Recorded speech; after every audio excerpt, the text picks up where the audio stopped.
भनेपछि कांग्रेसलाई विकल्पै छैन। भदौमा त जसरी पनि गर्नु छ भनेपछि कांग्रेसले के गर्छ? कांग्रेस के छ? डिजिटल प्रविधि युज गर्छ, भर्चुअल हिसाबबाट आफ्नो महाधिवेशन गर्न सक्छ, त्यस्तो खालको बहस सुरु हुन सक्छ कांग्रेसमा। होइन, एउटा कुरा के भने कांग्रेस नीति त्यसमा बडा क्लियर छ कि जति तन्कियो भने त्यतिकै तन्काएर बसिराख्ने। जसरी यो वास्तव महाधिवेशन त 4 वर्षमा गर्नुपर्ने। 4 वर्ष पहिला त त्यो कोभिड त थिएन, कोभिड त लास्ट 1 इयरदेखि छ। त 5.5 के हुन्छ नि कि पदमा बसिसकेपछि अन्तिम दिनसम्म खाइराख्ने। 5.5 वर्षसम्म जुन संवैधानिक व्यवस्था छ त्यसको 5.5 वर्षको अन्तिम दिनसम्म खाइराख्ने जुन कांग्रेसको नेतृत्वको चाहनाले यो स्थितिमा पुर्याएकै हो। एमसीसीको विषयमा विचार मिल्छ प्रधानमन्त्री केपी ओलीज्यूसँग, तर सत्ता गठबन्धनको प्रयास सहज हुन सक्छ माओवादीसँग अथवा प्रचण्डज्यूसँग। भनेपछि कांग्रेसलाई त्यो दुईटा अवस्थाको कारणले, त्यो दुईटा दोधार भएको कारणले कांग्रेसले निर्णय गर्न नसकेको हो भन्ने एउटा आवाज पनि आइरहेको छ। यसमा कतिको सत्यता छ? एउटा कुरा के भने जुन रूपले एमसीसीलाई बाहिर व्यक्त गरिएको छ अथवा माओवादीलाई प्रचारित गर्छ, माओवादी पनि भित्री रूपले एमसीसीको विरोधमा म देख्दैन। माओवादी नेतृत्वले माओवादी नेतृत्व चाहन्छ कि हामी सरकारमा रहन्जेलसम्म पास गर्न चाहन्छ, किनकि एमसीसीको कतिपय काम त प्रचण्डजीको नेतृत्वले गरेको हो, बाबुरामजीको नेतृत्वमा सुरुवात भएको हो। बाहिर त झन् आरोप लागेको छ कांग्रेसले सरकार बनाउनतिर पहल गरेन, अगाडि बढेन, त्यो आरोप लागिरहेछ। तपाईले त उल्टो आरोप लगाइराख्नु भएछ कि कांग्रेसले हताडिएर निर्णय गर्यो, अगाडि बढ्न खोज्यो। मलाई लाग्दैन कि कांग्रेस नेतृत्वले अहिले कुनै पनि हताडिएर अगाडि बढेर छ। ठिक छ, कांग्रेसलाई त्यो जिम्मेवारी आउँछ, कांग्रेसलाई यदि संख्या पुग्छ भने त्यसबाट कांग्रेस भाग्न पनि मिल्दैन, भाग्दैन पनि, किनकि संसदको जुन अवस्था छ कुनै पनि राजनीतिक दल संसदको गरिमा बचाउन सकिरहेको छैन र संसद सदस्यहरू पनि आफ्नो संसदीय मर्यादालाई कायम गर्न सकिरहेको छैन। आफ्नो निरहिताको अगाडि हुन्छ नि कि आँसु बगाइरहेछ। अहिलेको नेतृत्वले चाहे जुनसुकै पार्टीको नेतृत्व हो, अहिलेको जुन दुरावस्था छ, चाहे त्यो कुशासनको होस्, भ्रष्टाचार जति बढ्या होस्, चाहे संसद अनि कहीँ पनि ट्रान्सपेरेन्सी छैन, कहीँ पनि हरेक संस्थाहरू समाप्त भइरहेछ। संवैधानिक संस्थाको कुरा गर्दैछु, चाहे त्यो न्यायपालिका होस्, चाहे अख्तियार दुपे होस्, चाहे निर्वाचन आयोग होस्, चाहे महालेखा परीक्षक होस्। हाम्रो सरकारको क्षमता र अहिलेको हेल्थ व्यवस्था, हेल्थ इन्फ्रास्ट्रक्चरको जुन छ त्यसको क्षमता छैन कि नेपालमा। जस्तै म मधेसकै कुरा गर्छु, मेरै निर्वाचन क्षेत्र मधेसमा छ, त्यहाँ ओभर पपुलेटेड छ। त्यहाँ तपाईँलाई बताउँछु कि एउटा पनि भेन्टिलेटरको हस्पिटल छैन। मेरो निर्वाचन क्षेत्र जहाँ 2 लाख जनसङ्ख्या छ, त्यहाँ 2 लाखमा मानौँ न कि 1% भयो भने 2000 मान्छेलाई कोरोना भयो भने त्यसलाई कहाँ राख्ने? पार्टीभित्रको यस्तो खिचातानी छ कि मिटिङ बस्ने अवस्था छैन। त्यस्तो अवस्थामा जसपाको कुनै निर्णय हुन सक्ने कांग्रेस त्यति असक्षम छैन कि त्यो लैलेमा लागेर अविश्वास प्रस्ताव दर्ता गर्छ।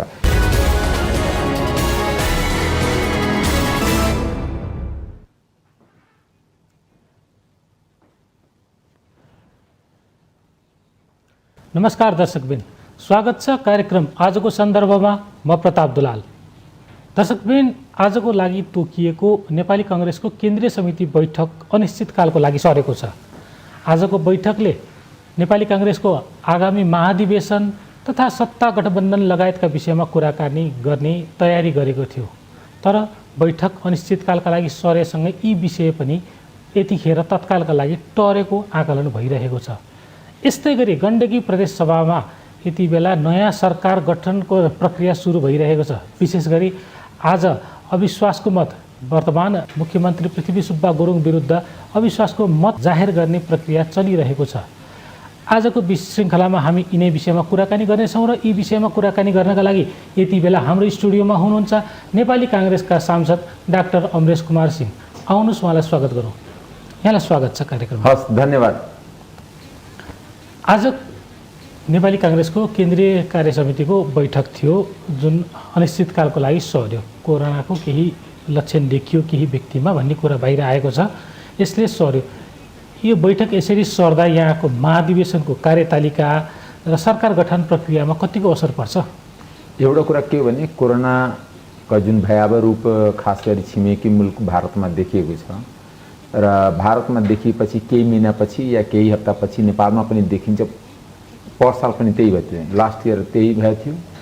त्यस कारणले अहिले जुन हाम्रो पार्टीका केन्द्रीय कार्य समितिका केही साथीहरूलाई र केन्द्रीय कार्यालयका केही कर्मचारी साथीहरूलाई पनि कोरोना पोजिटिभ देखिएको कारणले अहिलेको बैठक स्थगित गरिएको छ र त्यो बैठक कहिले हुने त्यो टुङ्गो किन छैन भने कि अब भोलिदेखि लकडाउन छ र कुन अवस्थामा नेपालमा कोरोनाको फैलाव हुन्छ, कुन रफ्तारमा सङ्क्रमण बढ्छ।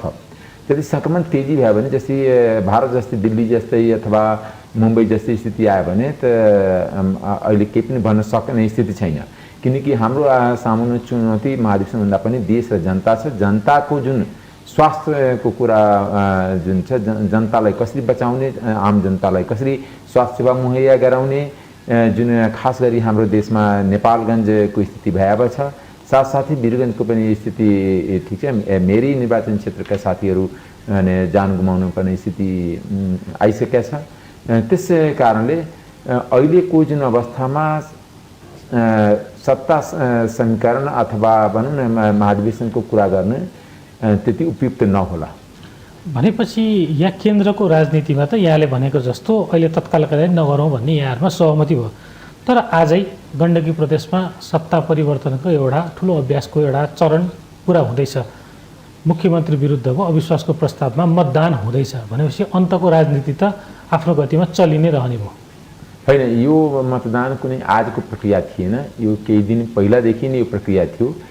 त्यसैका लागि तपाईँलाई गण्डकी प्रदेशको प्रदेशसभा स्थगित पनि गरिएको थियो, फेरि सुरुवात गरियो। त्यस कारणले यो आजको प्रक्रिया होइन, यो प्रक्रियाको सुरुवात केही हप्ता पहिलादेखि नै भएको हो। त्यो केही हप्ता पहिलादेखि आज टुङ्गोमा लाग्छ। आज सरकारले विश्वासको मत प्राप्त गर्छ अथवा गर्दैन त्यो भोटिङको पश्चात थाहा हुन्छ। सरकारले पनि आफ्नो प्रस्ताव पास गर्नलाई, विश्वासको प्रस्ताव पास नहोस्, आफ्नो बहुमत सिद्ध गर्नको लागि पनि पुरी जोर बल सुरु गरेको छ र विभिन्न हत्कण्डा जुन राजनीतिमा अपनाउने गरिन्छ त्यो हत्कण्डा पनि अपनाउने गरिएको छ, खास गरी गण्डकी प्रदेशमा। त्यस कारणले त्यसको परिणाम नआइकन अहिले नै केही अनुमान गर्न गाह्रो हुन्छ। अब हुन त यहाँले यसअघिको मैले यहाँसँग लिएको अन्तर्वार्तामा के भन्नुभएको थियो भने अब बन्ने सरकारले जारी राजनीतिक गतिरोधको निकास दिन सक्दैन भन्नुभएको थियो, तर नेपाली काङ्ग्रेस सरकारमा जाने निर्णय पनि गर्यो, अन्य सरकारको नेतृत्व गर्ने निर्णय पनि गर्यो, तर त्यो निर्णयका बावजुद नेपाली काङ्ग्रेस सत्तामा जान हतारिएको देखिएन। जति पछि भयो कहाँ निर्णय गर्यो, के निर्णय गरिदिन्छ, केन्द्रको निर्णय, सङ्घीय सरकारको कुरा गरिदिन्छ कि प्रदेश सरकारको? सङ्घीय सरकारको त के हो भने ठिक छ, काङ्ग्रेसले आफ्नो नेतृत्वमा किन एउटा विपक्षको धर्म पालन गरेको, त्यसलाई कहीँ हतारिएको छैन, काङ्ग्रेसले कहीँ पहल गरेको छैन, काङ्ग्रेसले कहीँ पनि कोठे बैठक अथवा अन्य अपोजिसनहरूको बिचको मिटिङ गरेको छैन। तर काङ्ग्रेसले एउटा विपक्षीको नाताले प्रष्ट रूपले भनेको छ कि यो सरकार विपक्षी भनेको हुन्छ अल्टरनेटिभ गभर्मेन्ट पनि हुन्छ, त्यस कारण या गभर्मेन्ट इन वेटिङ भन्छ। त्यस कारणले अहिले काङ्ग्रेसले आफ्नो धर्म मात्र निर्वाह गरेको छ, त्यो दृष्टिकोण त्यस्ताको दिशामा अगाडि बढेको छैन। हाम्रो प्रश्न मान्यता के छ भने जबसम्म जसपाको एकीकृत जसपा किनकि कुनै निर्णय आउँदैन तबसम्म हामी हतारिनु हुँदैन। त्यस कारणले हतार्नेको त तपाईँलाई तब अर्थ लगाउन मिल्थ्यो कि जब हामी अविश्वासको प्रस्ताव दर्ता गरिसकेका हुन्थ्यौँ, हामी सिग्नेचर क्याम्पेन गरेर अगाडि बढिसकेका हुन्थ्यौँ। त्यस कारणले खालि काङ्ग्रेस र माओवादीको सङ्ख्याले पुग्दैन अहिलेको, किनकि दुईटीको मिले पनि कति हुन्छ 109 110 सङ्ख्या हुन्छ। सरकार बनाउनलाई कम्तीमा 136 चाहिन्छ, 138 नर्मल अवस्थामा चाहिन्छ, तर केही सांसदहरू निलम्बनमा परेको कारणले 136 चाहिन्छ।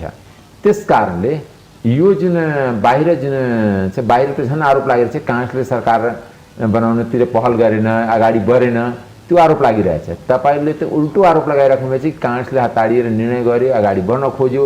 मलाई लाग्ने कि काङ्ग्रेस नेतृत्वले अहिले कुनै पनि हतारिएर अगाडि बढेर छ। ठिक छ, काङ्ग्रेसलाई त्यो जिम्मेवारी आउँछ, काङ्ग्रेसलाई यदि सङ्ख्या पुग्छ भने त्यसबाट काङ्ग्रेस भाग्न पनि मिल्दैन, भाग्दैन पनि, त्यो एउटा तपाईँलाई प्रश्न बताउँछु।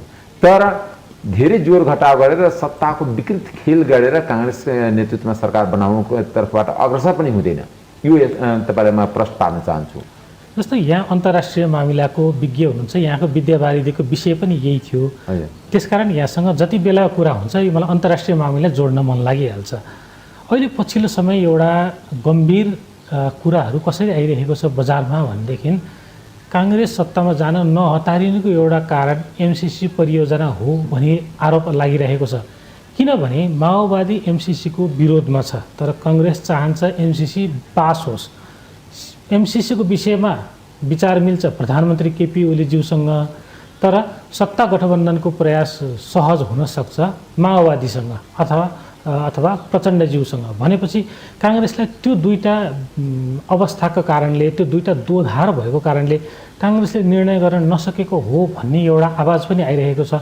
यसमा कतिको सत्यता छ? एउटा कुरा के भने, जुन रूपले एमसिसीलाई बाहिर व्यक्त गरिएको छ अथवा माओवादीलाई प्रचारित छ, माओवादी पनि भित्री रूपले एमसिसीको विरोधमा म देख्दैन। माओवादी नेतृत्वले माओवादी नेतृत्व चाहन्छ कि हामी सरकारमा हुन्जेलसम्म पास गर्न चाहन्छ, किनकि एमसिसीको कतिपय काम त प्रचण्डजीको नेतृत्वले गरेको हो, बाबुरामजीको नेतृत्वमा सुरुवात भएको हो। यो जम्मै कुरा नबुझ्नेले भन्छ माओवादीको कतिपय नेता जो एकदम प्रखर रूपले एमसिसीको विरोध गर्छ, त्यो यथार्थ पनि हो। तर माओवादी नेतृत्व के हुन्छ भने एमसिसी पास गर्नेमा लचकताको साथ अगाडि बढाएको छ, त्यो पनि मैले बुझेको छु।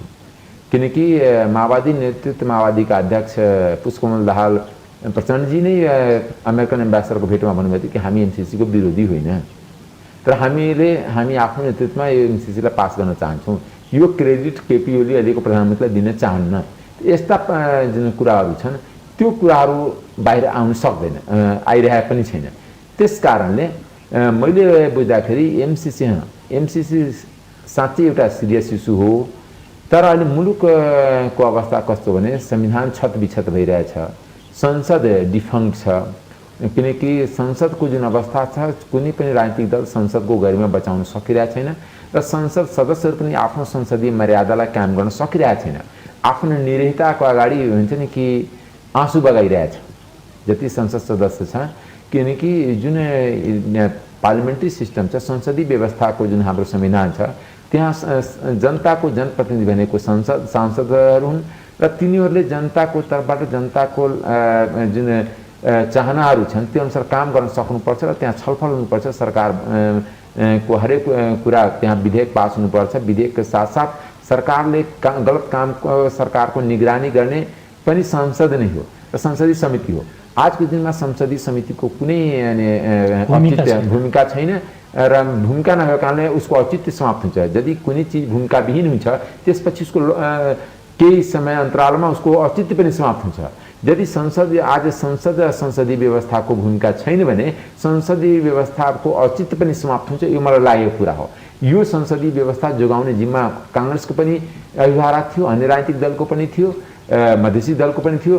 तर त्यो सबै राजनीतिक दलको नेतृत्व आफ्नो व्यक्तिगत स्वार्थको कारणले यो संसदीय व्यवस्था र यो संसदीय प्रणालीलाई नै तिलाञ्जली दिँदैछन् र यसले के हुन्छ भने लङ टर्ममा यसले संविधानलाई समाप्त पार्छ। संसदीय व्यवस्था एउटा कुरा के भने, जस्तै यो घरमा बसेर तपाईँसँग मैले कुरा गर्दाखेरि यदि घरको यसको दुईटा पिलर भत्कियो भने यो घर रहन्छ, यो बुझाइ छ भने अपुरो हुन्छ। किनकि पिलर सिस्टममा घर बनाएको छ भने पिलरमा उभिएको छ, त्यसको जग माथि पिलर जुन हुन्छ त्यही पिलरबाट माथि ढलान भएको हुन्छ। त्यस्तै संसदीय व्यवस्था समाप्त हुने, संसदीय व्यवस्था कमजोर हुने, उसको औचित्य समाप्त हुने, उसको भूमिका समाप्त हुने र यो संविधान रहिरहने, यो मलाई लाग्दैन। यो दुईटी एक अर्काको आफैमा कन्ट्राडिक्टरी हो, एक अर्काको विपरीत कुरा हो। त्यस कारणले मैले बारम्बार तपाईँलाई योभन्दा पहिला पनि भनेको थिएँ कि अहिलेको नेतृत्वले यो व्यवस्था, यो संविधान जोगाउन सक्दैन र जनताको विश्वास पनि लिन सक्दैन। चाहे हरेक पार्टीको नेतृत्व कुरा गर्दैछु, किनकि नेतृत्व यो जुन यिनीहरूको जम्मै नेतृत्वको यदि नाम हेर्नुभयो भने सबै 46 सालभन्दा पहिलादेखिको नेतृत्व, लास्ट 32 वर्षदेखि यही खिएको घिसीपिटी नेतृत्व चलिरहेछ। त्यसैको पछाडि हामी सबैले झ्याली पिटिरहेछौँ। अनि त्यसमा म पनि दोषी होला, म आफ्नो त्यो दोषबाट मुक्त हुन चाहन्न। तर नेपालमा एउटा परिवर्तनको आवश्यकता थियो। त्यो परिवर्तन के थियो? जनपक्षी हुनुपर्थ्यो, जनताको पक्षमा हुनुपर्थ्यो, त्यो विकास र समृद्धिको पक्षमा हुनुपर्थ्यो र देशमा एउटा वातावरण र सुशासनको पक्षमा हुनुहुन्थ्यो, भ्रष्टाचार अन्त हुनुपर्थ्यो। तर के भने अहिलेको नेतृत्वले, चाहे जुनसुकै पार्टीको नेतृत्व हो, अहिलेको जुन दुरावस्था छ, चाहे त्यो कुशासनको होस्, भ्रष्टाचार जति बढ्या होस्, चाहे संसद अनि कहीँ पनि ट्रान्सपेरेन्सी छैन, कहीँ पनि हरेक संस्थाहरू समाप्त भइरहेछ। संवैधानिक संस्थाको कुरा गर्दैछु चाहे त्यो न्यायपालिका होस्, चाहे अख्तियार दुपे होस्, चाहे निर्वाचन आयोग होस्, चाहे महालेखा परीक्षक होस्, जुनसुकै संस्थाहरू आफू गरिमा समाप्त हो, चाहे नेपाली सेना होस्, चाहे नेपाल पुलिस होस्, संस्थाहरूको औचित्य पुष्टि हुन सकिरहेको छैन। संस्थाले सही कानुनी मान्यता अनुसार काम गर्न सकिरहेको छैन। त्यस कारणले यसको एउटा मात्र दोष सरकारलाई दिएर बाँकी दल यसबाट उम्केर मिल्छ यो लाग्दैन। किनकि संसदले 3 वर्षमा किन प्रभावकारी काम गर्न सकेन?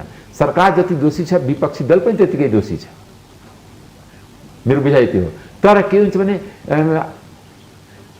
एउटा संस्कृतिमा उखान पनि छ, मौनम स्वीकृति लक्षणम, माने यदि तपाईँ कसैको अव्यवस्था कसैले गरिरहेछ, सरकारले अव्यवस्था कायम गरिरहेछ भने त्यसलाई चुप लागेर सहनु भनेको स्वीकृति दिने हो, त्यसलाई सकारात्मक सहयोग गरिरहेको देखिन्छ।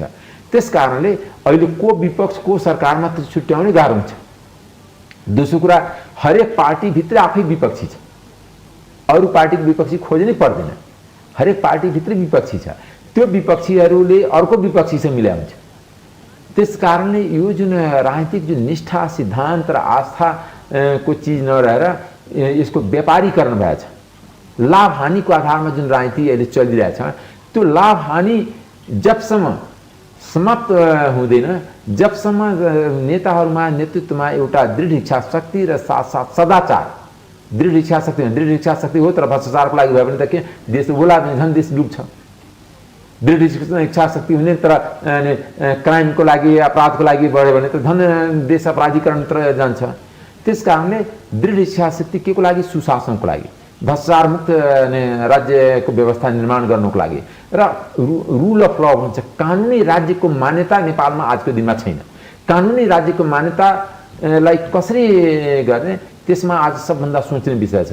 किनकि आज जुन तरिकाले नागरिक समाजदेखि लिएर पत्रकार जगतदेखि लिएर अनि विभिन्न समाजको सबै तबका दलीय आधारमा विभाजित छन्, दलीय आधारमा पनि गुटभित्र विभाजित छन्। यदि काङ्ग्रेसको जुन भारतीय सङ्गठन यदि नेपाल प्रेसिडेन्ट छ भने त्यहाँ पनि त्यहाँ गुट छ कि शेरबहादुर गुट हो कि रामचन्द्र पौडेल गुट हो।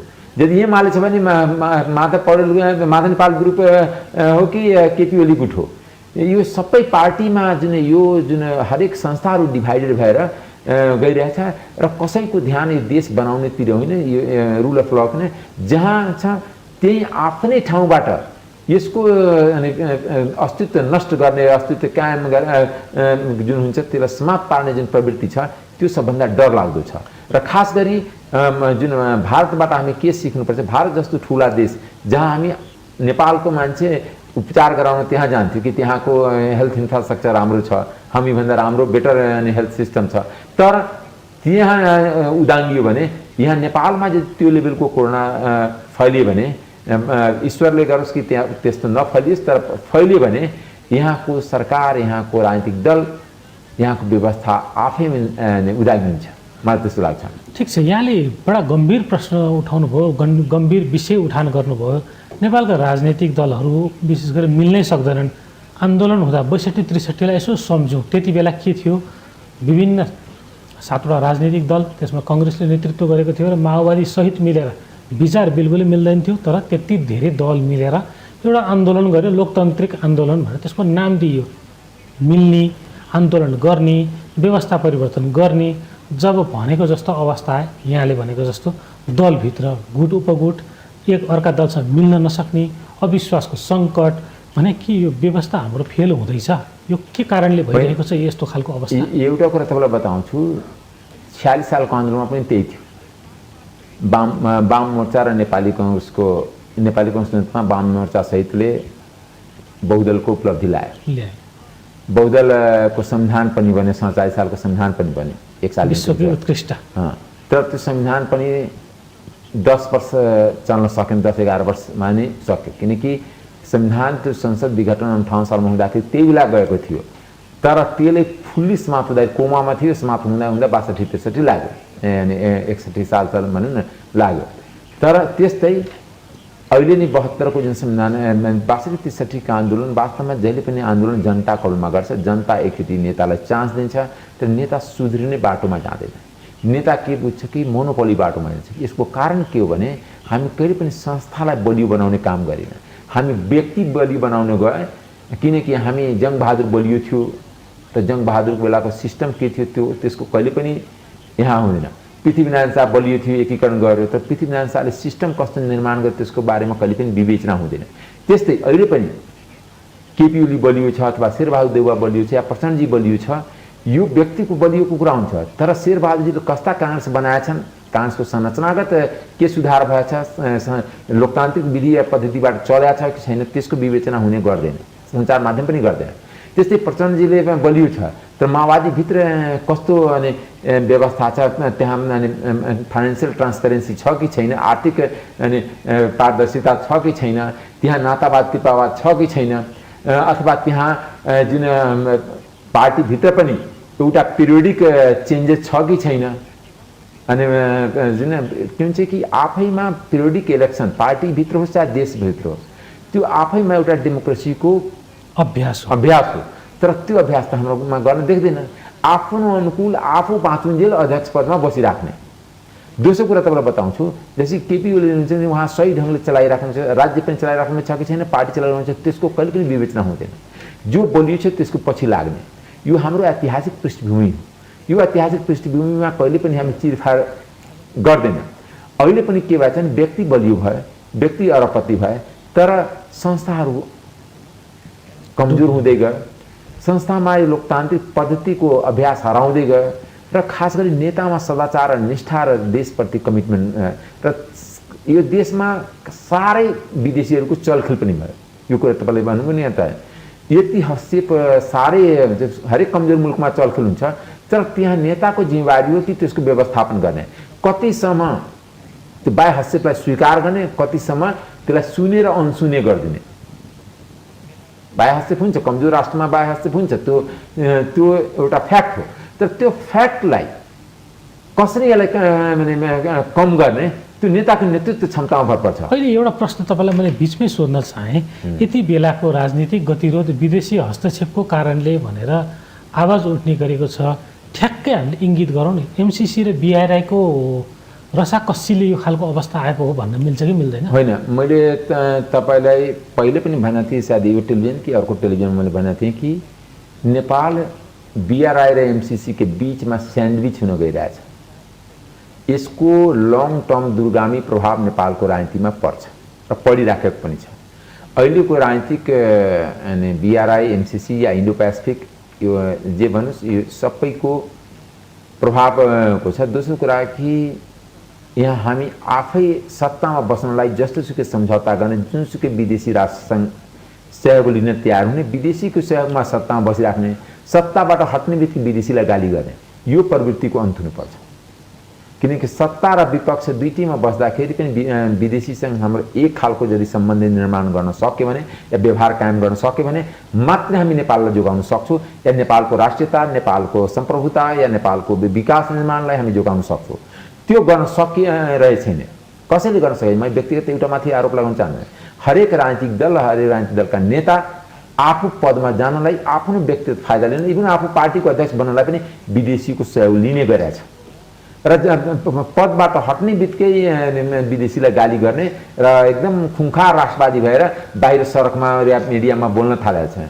त्यो जुन दोहोरो चरित्रको जुन भूमिका जबसम्म अन्त हुँदैन, दोहोरो चरित्र नेपालको नेतृत्व पङ्क्तिबाट हट्दैन, तबसम्म नेपाललाई भनौँ न कि स्टेबिलिटी नेपालले प्राप्त गर्दैन, नेपालले अगाडि बढ्न सक्दैन। बढ्नु त दिनका दिन सरकार हुन्छ अनि हरेक दिन आफै टेक्नोलोजीको हिसाबले बढ्छ। पहिला ल्यान्डलाइन टेलिफोन थियो, अहिले मोबाइल छ, मोबाइल पनि पहिला सिम्पल थियो, अहिले स्मार्टफोन छ। त्यस कारणले हरेक चिज बढ्दै गइरहेछ। त्यो टेक्नोलोजिकल अभ्यास हो, तर पोलिटिकली इकोनोमिकली देशको जुन हाम्रो अर्थव्यवस्था जति मजबुत हुनुपर्ने थियो, जति रोजगारीको सृजना हुनुपर्थ्यो, हामी देशमा कति रोजगारीको सृजना यसको कहिले पनि लेखाजोखा हुँदैन कि यो सालमा यो आर्थिक वर्षको अन्तमा यति हामी रोजगारी सृजना गरे। व्यापक हुन्छ तर लेखाजोखा त्यो कागजी घोषणा। एउटा कुरा के भने हाम्रो पार्टीमा पनि म तपाईँलाई प्रश्न बताउँछु, म एउटा निर्वाचित सांसदको हिसाबले पनि बताउँछु कि हरेक राजनीतिक दलले चुनावको बेलामा 10 जना 15 जना विद्वान बुद्धि विलास गर्नेलाई भन्छौँ। बुद्धि विलास जसको व्यवहारसँग राजनीतिक व्यवहार र राष्ट्रसँग केही मतलब हुँदैन, त्यसले ठुलो ठुलो दस्तावेज बनाउँछ। त्यो दस्तावेज नेपालको 10% पनि जनता पढ्दैन, नपढिकन भोट हाल्छ। इभन म उम्मेदवार छु, त्यो म आफ्नै पार्टीको घोषणापत्र पढाएको छैन। किन त्यो घोषणापत्र लागू गर्न सक्दैन। त्यो दुनियाँको जम्मै आइडियल सिस्टम त्यहाँ राखिदिएको हुन्छ, जम्मै अनि उपदेशको कुरा हुन्छ। आज नेकपा एमाले या त्यो बेला नेकपाले जुन वाम मोर्चाले जुन गरेको घोषणापत्र 2/3 सरकार थियो, त्यसको 10% पनि कार्यान्वयन गर्न सकेछ छैन नि।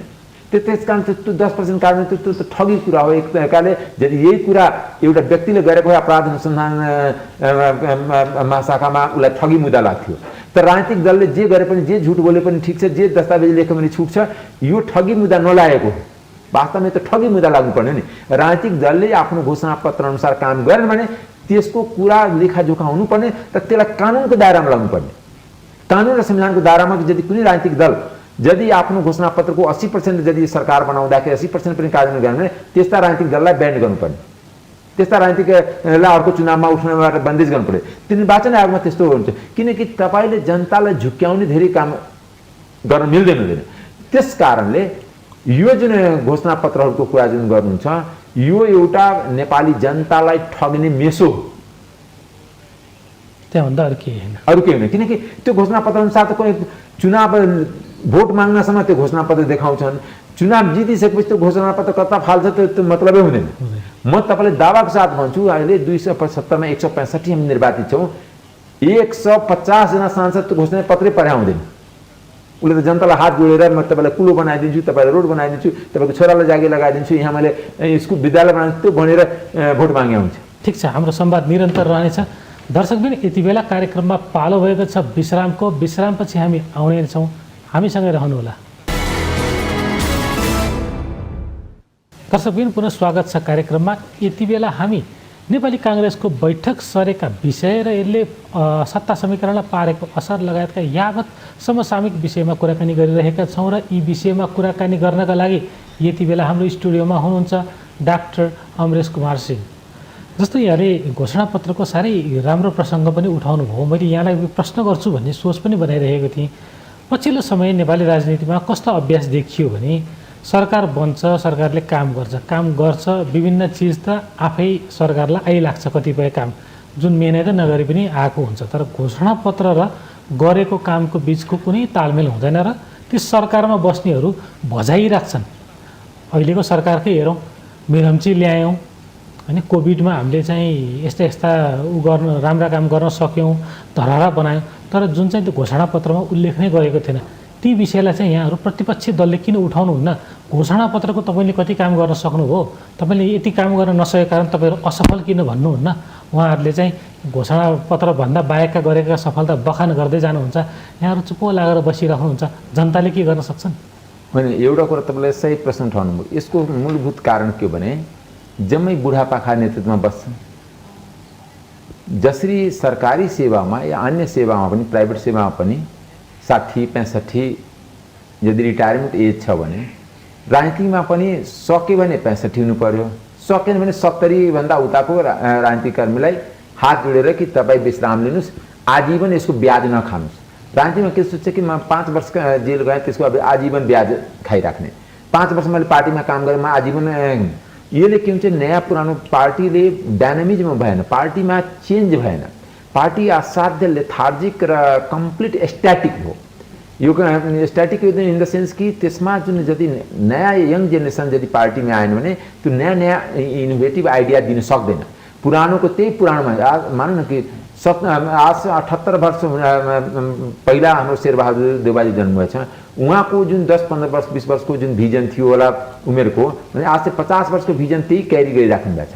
वर्ल्ड कहाँ गइसक्यो, 21वीं शताब्दीमा भनौँ न कि कस्तो हुनुपर्ने, पार्टी कुन हिसाबले जानुपर्ने, रामचन्द्र दाई हाम्रै पार्टीको यो सबै त्यस्तै ठ्याक्कै यता पनि तपाईँ चाहिँ केपी ओली, माधव नेपालजी, प्रचण्डजी उहाँहरूले एउटा बैठक गरेर नै कि ल हामी अब युवा पुस्तालाई जिम्मा लगाउँछौँ, हामीले जति सक्यो राष्ट्रलाई कन्ट्रिब्युट गऱ्यौँ, राष्ट्रलाई योगदान गरे बापत हामी उहाँलाई सम्मान गर्छौँ, तर अब उहाँले राष्ट्रलाई अगाडि बढाउन सक्नुहुन्न।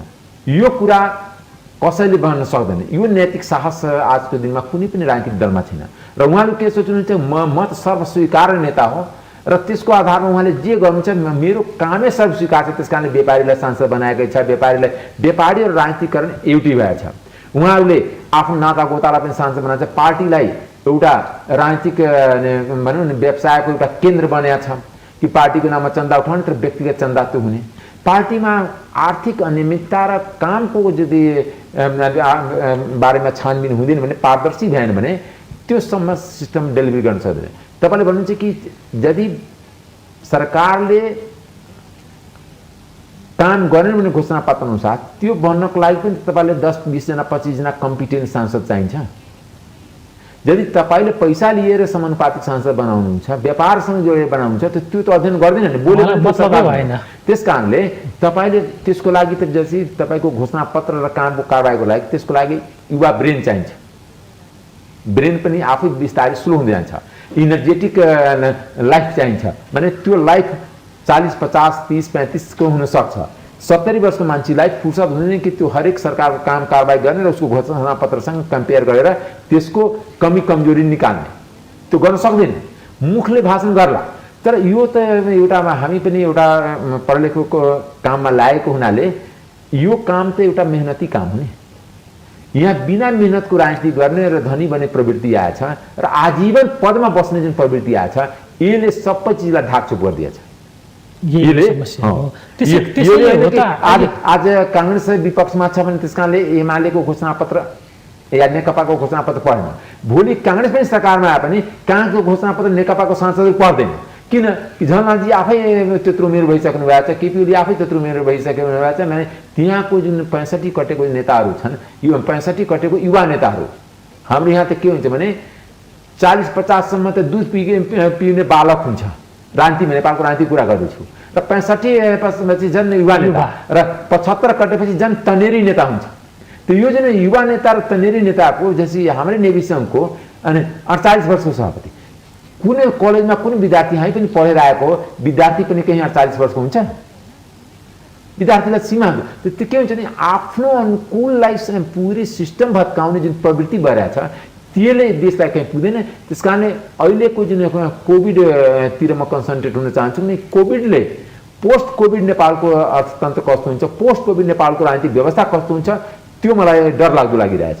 किनकि यदि कोभिडको भयावह स्थिति आयो भने हाम्रो सरकारको क्षमता र अहिलेको हेल्थ व्यवस्था, हेल्थ इन्फ्रास्ट्रक्चरको जुन छ त्यसको क्षमता छैन कि नेपालमा। जस्तै म मधेसकै कुरा गर्छु, मेरै निर्वाचन क्षेत्र मधेसमा छ, त्यहाँ ओभर पपुलेटेड छ।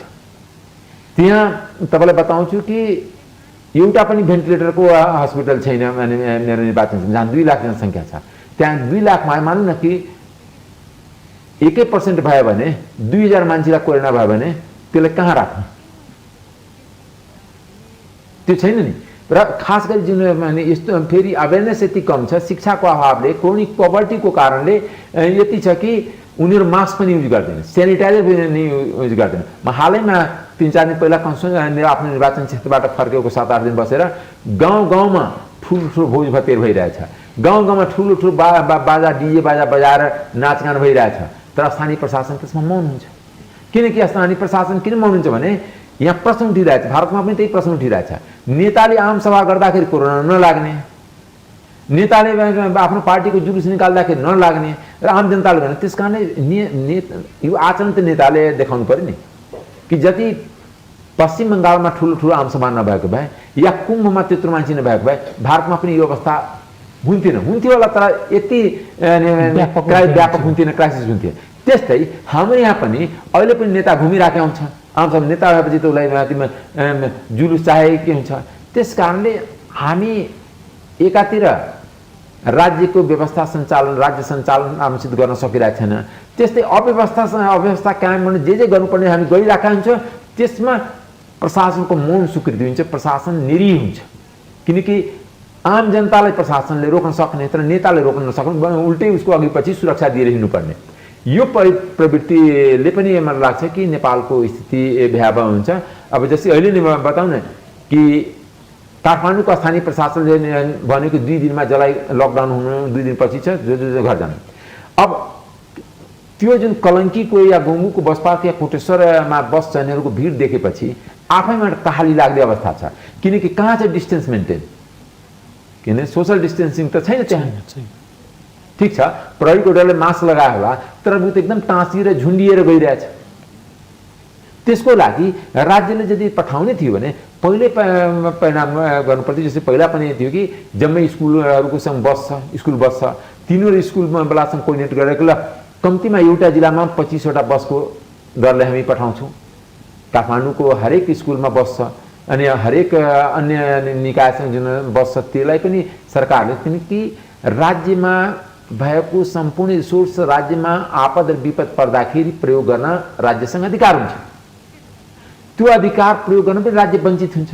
राज्यमा त्यो ऊर्जा नै छैन, राज्यमा त्यो ऊर्जा पनि छैन, चाहना पनि छैन, आँट पनि छैन, राज्यसँग त्यस्तो सिस्टम पनि छैन कि जुन राज्यले आफत विपद पर्दाखेरि राज्यको प्राइभेटदेखि लिएर सरकारी संयन्त्रलाई प्रयोग गरेर योसँग लड्ने, यसलाई कम गर्ने त्यो क्षमता राज्यसँग छैन।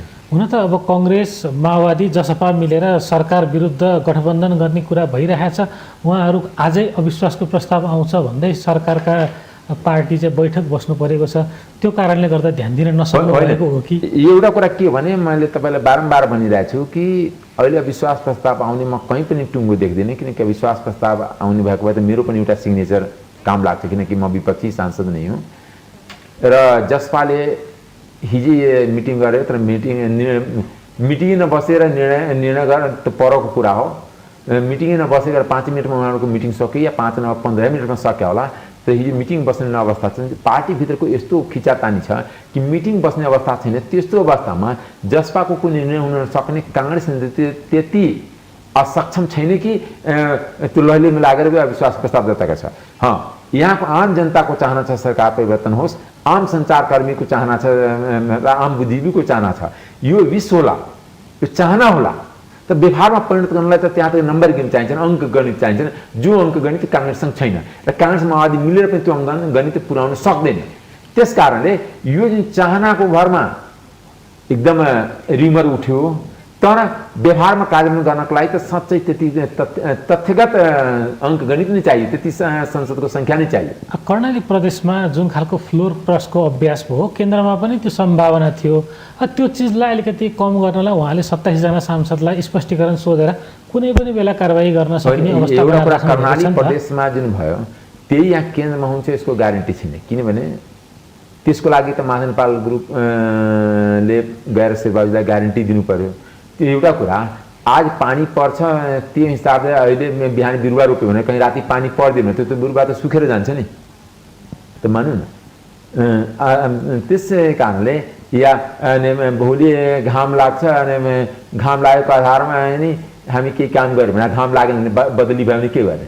त्यस कारणले यदि सरकारलाई हामी अहिले अविश्वासको प्रस्ताव दर्ता गरायो भने अविश्वासको प्रस्ताव पास हुन सकेन भने सरकारको आयु हामी 1 साल थप्ने देखाउँछ। किनकि हाम्रो संविधानमा प्रश्न के छ भने यदि अविश्वासको प्रस्ताव दर्ता भए पारित हुन सक्यो भने 1 वर्षभित्र फेरि अर्को अविश्वासको प्रस्ताव लाउन सक्दैन। त हामी कांग्रेसले त्यो पनि 1 वर्ष सरकारको आयु अभयदान दिन चाहँदैन। रोकरा हाम्रो सङ्ख्या पुगे पनि हामी पछि पर्दैन। तर सङ्ख्या नपुगिकन हामी कुनै पनि भावनामा बगेर, राजनीतिक भावनाको खेल होइन, राजनीति यथार्थको खेल हो। त्यस कारणले हामी कुनै पनि समुदाय या कुनै पनि वर्ग विशेषको भावनामा बगेर या कुनै पनि राजनीतिक पार्टीको भावनामा बगेर कांग्रेसले त्यस्तो अपरिपक्व काम गर्दैन र हाम्रो नेतृत्वले यस्तो गर्दैन। भनेपछि अब 1 महिनाभित्र बजेट लगभग आउँछ। कांग्रेस त्यसमै त्यो आफूले भनेको जस्तो अवस्था नभए बजेटलाई पास हुन दिन्छ, चुप लागेर बस्छ? होइन, कांग्रेस पास, किनकि कांग्रेसले त पास गर्न किन दिन्छ? पास गर्ने काम त सरकारको हो। सरकारसँग यदि सङ्ख्या हुन्छ भने पास हुन्छ, सरकारसँग सङ्ख्या छैन भने पास हुँदैन। कांग्रेस अहिले विपक्षमा भोट हाल्छ। अनि कांग्रेसले यति बेला कस्तो खालको हल्ला पनि छ भने कांग्रेसले नीति तथा कार्यक्रम, बजेट लगायतका चिज पास गर्न नदिने त्यतिन्जेल चाहिँ कुरौँ, त्यो चाहिँ पास हुन नदिउँला भनेर बसेको छ। नदिउँला हामी, तपाईँले मैले प्रतापजीले बुझाउनै सकिने कि हामीसँग सङ्ख्या छैन रोक्न। तर उहाँहरूको आफ्नै कन्ट्राडिक्सन छ। अहिले पनि एकातिर माओवादीले समर्थन फिर्ता नगरेको अवस्था, महाजनपाल ग्रुपसँग अनि प्रधानमन्त्रीको ग्रुपको अनि सामिप्यता या सहकार नभएको अवस्था, त्यसले कस्ता परिणाम दिन्छ नीति कार्यक्रममा अथवा बजेटमा त्यो हेर्न बाँकी छ। त्यसको हामी एकदम नियालिराखेका छौँ। अन्यल नै छ त्यसमा अहिलेसम्मलाई। त्यो अन्यल नै छ। किनभने अब त्यो नीति कार्यक्रममा माओवादीले भोट हाल्छ कि हाल्दैन, किन माओवादीहरूले डबल स्ट्यान्डर्डमा चलिरहेछ। एकातिर त्यही सरकारमा समर्थन दिए बापत आफ्नो सांसदलाई सांसद पद 4-5 जनाको लिएछ, तर समर्थन फिर्ता लिइरहेको छैन। समर्थन किन फिर्ता लिइरहेको छैन भने त्यो पनि अहिले बुझ्न गाह्रो छ। दोस्रो कुरा, भोलि त्यही माओवादीले त्यो समर्थन यदि फिर्ता ल्याएको छैन भने, नीति कार्यक्रम कहीँ भोट हाल्यो भने हामी के गर्ने? हामी त रोक्न सक्दैन नि। हाम्रो सङ्ख्याले न नीति कार्यक्रम रोक्न मिल्छ न बजेट रोक्न मिल्छ। कांग्रेसले अहिले कसैलाई विश्वास गर्ने अवस्था छैन भन्नु पर्यो। होइन, विश्वास व्यवहार हुनु पर्ने। पहिला त माओवादीले आफ्नो दिएको सरकारको समर्थन फिर्ता लिनु पर्यो।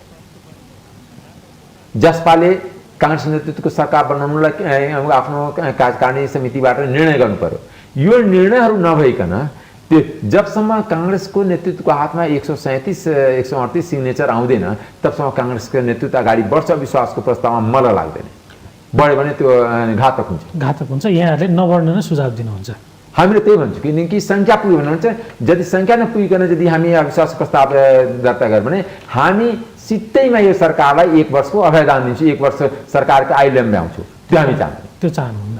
ठिक छ, अब हामी काङ्ग्रेसको महाधिवेशनमा पनि प्रवेश गरौँ।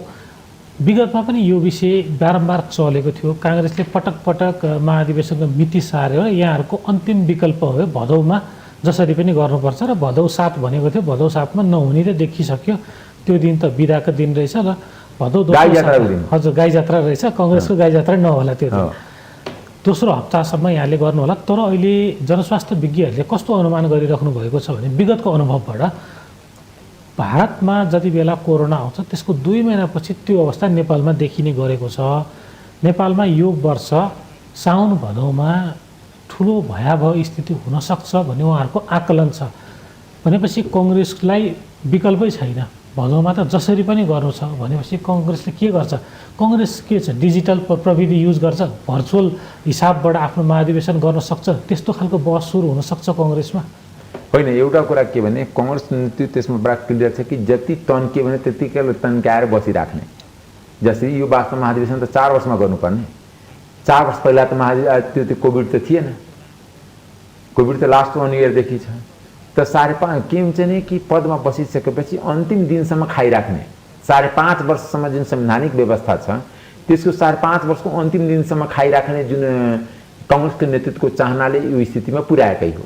त्यसमा माल इन्टेन्सन नै भन्छ यसलाई, नियत गलत नै हो। किनकि त्यसले पार्टीलाई ठुलो क्षति भएछ र पार्टीलाई जुन क्षति भइरहेछ त्यो पार्टीलाई मात्र क्षति भए हुन्थ्यो होला, तर देशलाई क्षति हुन्छ।